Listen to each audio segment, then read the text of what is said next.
So what is a control room? Well, in the last few decades, heavy industrial operations have centralized into central control rooms. So think NASA, command and control for space missions. Touchdown confirmed. We're safe on Mars.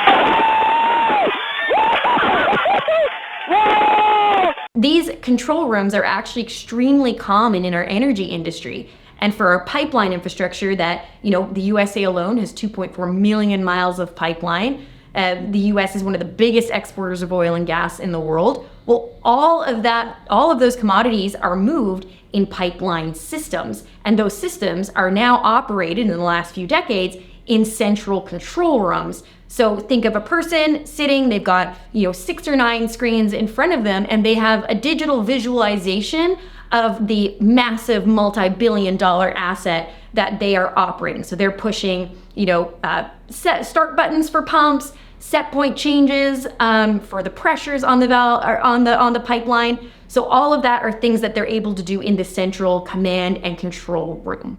So control rooms in popular culture. Folks will be familiar, Homer Simpson, right? So Homer Simpson is in a nuclear control room in Springfield with a very important role where he's actually operating the asset that provides the entire town with their energy. Huh? Noise! Add noise! 5 minutes before critical mass. Critical what? Okay, don't panic. Whatever problem this is, I'm sure they know how to handle it. Huh? Ah! It's my problem! We're doomed! So we see these control rooms in popular media. Many movies, you'll see the NASA control rooms, like I mentioned, so command and control for space missions. Well, these control rooms actually exist in almost all of our heavy industry. So offshore platforms, refineries, manufacturing facilities, many of these have command and control centers, as well as, of course, our pipeline infrastructure that powers most of our economy. So the importance of control rooms. So central control rooms have really risen in the last 2 to 3 decades.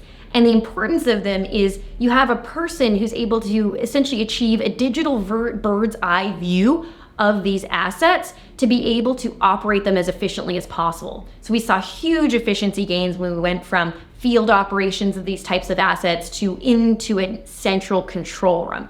So that the importance is it greatly enhanced safety and efficiency of these assets. And of course, us with our power bills monthly, we love to see efficiency in these assets. So control room operators, who are these folks, right? So they're the folks that work these 12-hour shifts. A lot of folks are on the Dow shift schedule, so it's 4 on, 4 off. And they're working these 12-hour shifts. They do shift changes. And the importance of it is they keep our critical infrastructure running 24/7. So you want to charge up your car? Well, that car might have that electricity might be coming from a natural gas-fired power plant that's supplied by a pipeline, right? So these central control rooms and control room operators have a very, very important role in our society today. Technology in control rooms. So how do these systems actually work? One of the easiest analogies I like to draw is it's essentially software for giant hardware. So people think of it as firmware. So the software that enables the operation of these systems are SCADA systems, supervisory control and data acquisition systems, or DCS, distributed control systems. So these are software packages that enable the digital visualization of the physical assets in the field for the control room operators in these central control rooms. So now we've level set on the importance of control room operators, but what are some misconceptions about these types of assets that we hear regularly? Actually, we hear all the time that these assets are fully automated. Having been in dozens of control rooms over my career, I can tell you that these assets are nowhere near fully automated. They're very much, yes, there's a digital screen, but folks are very much still like pushing buttons on these assets. That misconception, makes people think that we're a lot further along technologically than we actually are, and that maybe these assets don't need investment or a lot of love, but they actually do. They need technological advancement. They need to evolve to the capabilities that we have on our banking systems, on our phones, in airplanes. Another misconception that we see is that these industries are so old that they're irrelevant. They're not going to get better. They're not going to step into the new age. That's completely untrue, because if you think about the energy industry, it powers everything that we do. Our entire economy, everything we have is plastic. So this industry is not so old that they're becoming no longer relevant. That's absolutely untrue. And the super smart, amazing people in the industry are making fantastic strides. It's just, this is physical assets in a physical world, and things might look a little different than trendy big tech companies.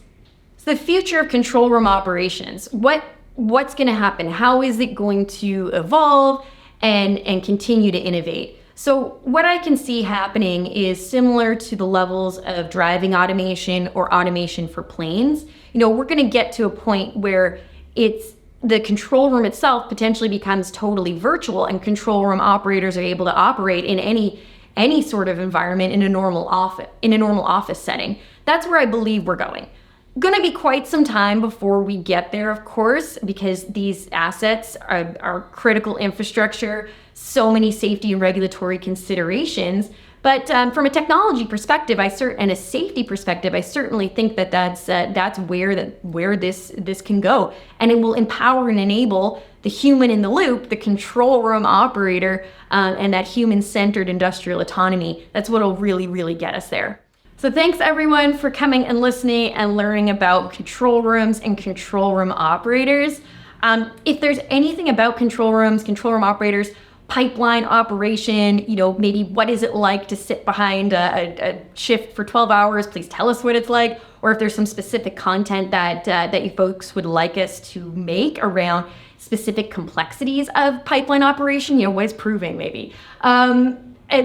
Please do comment below and let us know what you'd like to see more of, and we can do that. Of course, subscribe here on YouTube, and then we have our LinkedIn, so definitely check us out there. And then, of course, if you prefer email, we have a great newsletter as well. So we would love to hear more from you all of what complex intricacies of heavy industrial and control room operations should we dive into more.